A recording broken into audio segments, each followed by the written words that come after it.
नमस्कार दोस्तों, आज़ादी के 74वें दिवस की आपको हार्दिक शुभकामनाएं। मैं आपका एक बार से स्वागत करता हूं। आज हम जानेंगे 15 अगस्त के महत्व के बारे में। तो सबसे पहले शुरू करते हैं। अगर बात की जाए 15 अगस्त के बारे में, तो प्रतिवर्ष इस दिन भारत के प्रधानमंत्री लाल किले की प्राचीर से देश को संबोधित करते हैं। वहीं बात की जाए 15 अगस्त 1947 के दिन की, तो भारत के प्रधानमंत्री जवाहरलाल नेहरू ने दिल्ली में लाल किले के लाहौरी गेट के ऊपर राष्ट्रीय ध्वज फहराया था तथा महात्मा गांधी के नेतृत्व में भारतीय स्वतंत्रता संग्राम में लोगों ने काफ़ी हद तक अहिंसक प्रतिरोध और सविनय अवज्ञा आंदोलनों में हिस्सा लिया। स्वतंत्रता के बाद ब्रिटिश भारत को धार्मिक आधार पर विभाजित किया गया, जिसमें भारत और पाकिस्तान का उदय हुआ। विभाजन के बाद दोनों देशों में हिंसक दंगे भड़क गए और सांप्रदायिक हिंसा की अनेक घटनाएं हुई। विभाजन के कारण मनुष्य जाति के इतिहास में इतनी ज़्यादा संख्या में लोगों का विस्थापन कभी नहीं हुआ। यहाँ संख्या तकरीबन 1,45,00,000 थी। भारत की जनगणना 1951 के अनुसार विभाजन के एकदम बाद 72,26,000 मुसलमान भारत छोड़कर पाकिस्तान चले गए और 72,49,000 हिंदू और सिख पाकिस्तान छोड़कर भारत आ गए थे। इस दिन को झंडा फहराने के समारोह, परेड और सांस्कृतिक आयोजनों के साथ पूरे भारत में मनाया जाता है। भारतीय इस दिन अपनी पोशाक, सामान, घरों और वाहनों पर राष्ट्रीय ध्वज प्रदर्शित कर इस उत्सव को मनाते हैं और परिवार व दोस्तों के साथ देशभक्ति फिल्में देखते हैं तथा देशभक्ति गाने सुनते हैं। अगर इतिहास की बात की जाए, तो यूरोपीय व्यापारियों ने 17वीं सदी से ही भारतीय उपमहाद्वीप में पैर जमाना आरंभ कर दिया था। अपनी सैन्य शक्ति में बढ़ोतरी करते हुए ईस्ट इंडिया कंपनी ने 18वीं सदी के अंत तक स्थानीय राज्यों को अपने अधीन करके अपने आप को स्थापित कर लिया था। वहीं 1857 के प्रथम भारतीय स्वतंत्रता संग्राम के बाद भारत सरकार अधिनियम 1858 के अनुसार भारत पर सीधा आधिपत्य ब्रितानी ताज यानी ब्रिटिश क्राउन अर्थात ब्रिटेन की राजशाही का हो गया था। दशकों बाद नागरिक समाज ने धीरे धीरे अपना विकास किया और इसके परिणाम स्वरूप 1885 में भारतीय राष्ट्रीय कांग्रेस आईएनसी का निर्माण हुआ। प्रथम विश्व युद्ध के बाद समय ब्रिटानी सुधारों के काल के रूप में जाना जाता है, जिसमें मॉन्टेगू चेम्सफोर्ड सुधार गिना जाता है, लेकिन इसे भी रॉलेट एक्ट की तरह दबाने वाले अधिनियम के रूप में देखा जाता है, जिसके कारण स्वरूप भारतीय समाज सुधारकों द्वारा स्वशासन का आह्वान किया गया। इसके परिणाम स्वरूप महात्मा गांधी के नेतृत्व में असहयोग और सविनय अवज्ञा आंदोलनों तथा राष्ट्रव्यापी अहिंसक आंदोलनों की शुरुआत हो गई। 1930 के दशक के दौरान ब्रितानी कानूनों में धीरे धीरे सुधार जारी रहे। परिणामी चुनाव में कांग्रेस ने जीत दर्ज की। अगला दशक काफ़ी राजनीतिक उथल पुथल वाला रहा। वहीं द्वितीय विश्व युद्ध में भारत की सहभागिता, कांग्रेस द्वारा असहयोग का अंतिम फैसला और अखिल भारतीय मुस्लिम लीग द्वारा मुस्लिम राष्ट्रवाद का उदय। 1947 में स्वतंत्रता के समय तक राजनीतिक तनाव काफ़ी बढ़ता गया। इस उपमहाद्वीप के आनंद उत्सव का अंत भारत और पाकिस्तान के विभाजन में हुआ। स्वतंत्रता से पहले स्वतंत्रता दिवस 1929 लाहौर सत्र में भारतीय राष्ट्रीय कांग्रेस ने पूर्ण स्वराज की घोषणा की और 26 जनवरी को गणतंत्र दिवस के रूप में घोषित किया। कांग्रेस ने भारत के लोगों से सविनय अवज्ञा करने के लिए स्वयं प्रतिज्ञा करने व पूर्ण स्वतंत्रता प्राप्ति तक समय समय पर जारी किए गए कांग्रेस के निर्देशों का पालन करने के लिए कहा। इस तरह के स्वतंत्रता दिवस समारोह का आयोजन भारतीय नागरिकों के बीच राष्ट्रवादी ईंधन झोंकने के लिए किया गया व स्वतंत्रता देने पर विचार करने के लिए ब्रिटिश सरकार को मजबूर करने के लिए भी किया गया।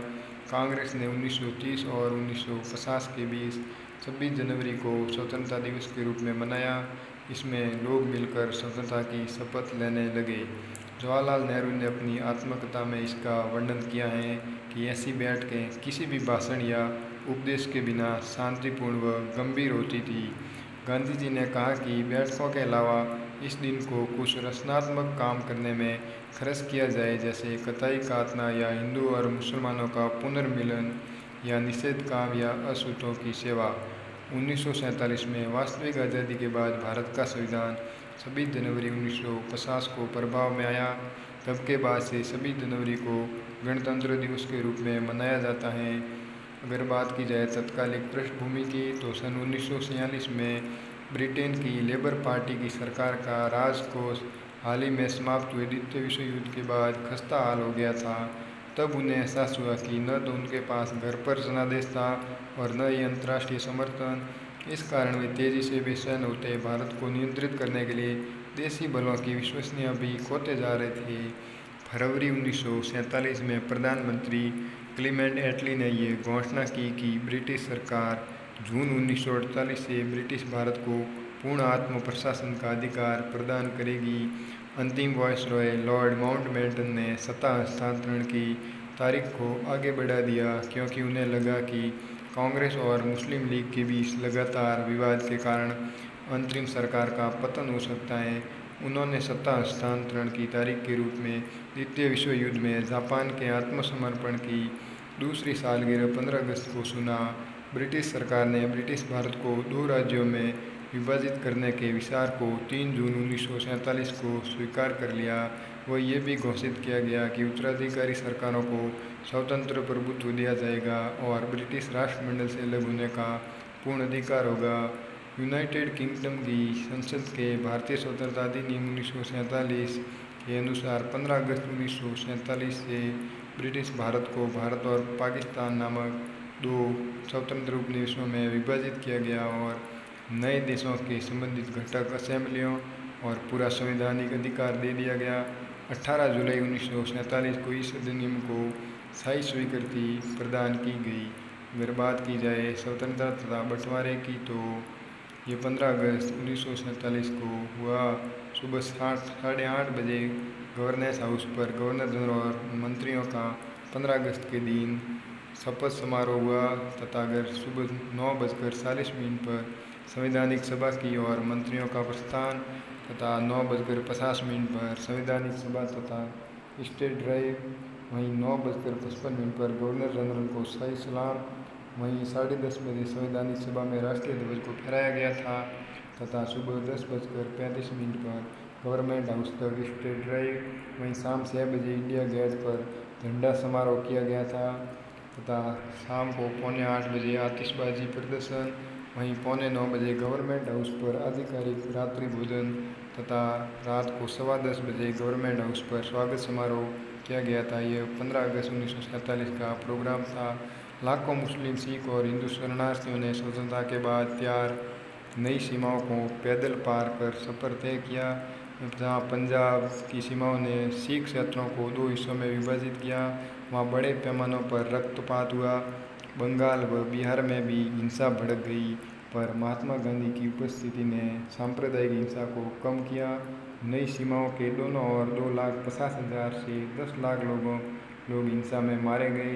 वहीं पूरा देश स्वतंत्रता दिवस मना रहा था। वहीं गांधी जी नरसंहार को रोकने की कोशिश में कलकत्ता में रुक गए, पर 14 अगस्त 1947 को पाकिस्तान का स्वतंत्रता दिवस घोषित हुआ और पाकिस्तानी नामक नया देश अस्तित्व में आया। मोहम्मद अली जिन्ना ने कराची में पहले गवर्नर जनरल के रूप में शपथ ली। भारत की संविधान सभा ने नई दिल्ली में संविधान हॉल में 14 अगस्त को 11 बजे अपने 5वें सत्र की बैठक की। सत्र की अध्यक्षता राष्ट्रपति राजेंद्र प्रसाद ने की। इस सत्र में जवाहरलाल नेहरू ने भारत की आज़ादी की घोषणा करते हुए ट्रस्ट विद डेस्टिनी नामक भाषण दिया, जिसे सिर प्रतिष्ठित भाग्यवधु से सिर प्रतिष्ठित भाषण भी कहते हैं। सभा के सदस्यों ने औपचारिक रूप से देश की सेवा करने की शपथ ली। महिलाओं के एक समूह ने भारत की महिलाओं का प्रतिनिधित्व किया व औपचारिक रूप से विधानसभा को राष्ट्रीय ध्वज भेंट किया। आधिकारिक समारोह नई दिल्ली में हुए, जिसके बाद भारत एक स्वतंत्र देश बन गया। नेहरू ने प्रथम प्रधानमंत्री के रूप में पद ग्रहण किया और वायसराय लॉर्ड माउंटबेटन ने पहले गवर्नर जनरल के रूप में अपना पदभार संभाला। महात्मा गांधी के नाम के साथ लोगों ने इस अवसर को मनाया। गांधी ने हालांकि खुद को आधिकारिक घटनाओं में कोई हिस्सा नहीं लिया। इसके बजाय उन्होंने हिंदुओं और मुसलमानों के बीच शांति को प्रोत्साहित करने के लिए कलकत्ता में एक भीड़ से बात की। उस दौरान ये 24 घंटे उपवास पर रहे। 15 अगस्त 1947 को सुबह 11 बजे संघटक सभा ने भारत की स्वतंत्रता समारोह आरंभ किया, जिसमें अधिकारियों का हस्तांतरण किया गया। जैसे ही मध्य रात्रि घड़ी आई, भारत ने अपनी स्वतंत्रता हासिल की और एक स्वतंत्र राष्ट्र बन गया। तो ये जाना हमने 15 अगस्त के महत्व के बारे में तथा किस प्रकार भारत ने आज़ादी प्राप्त की थी।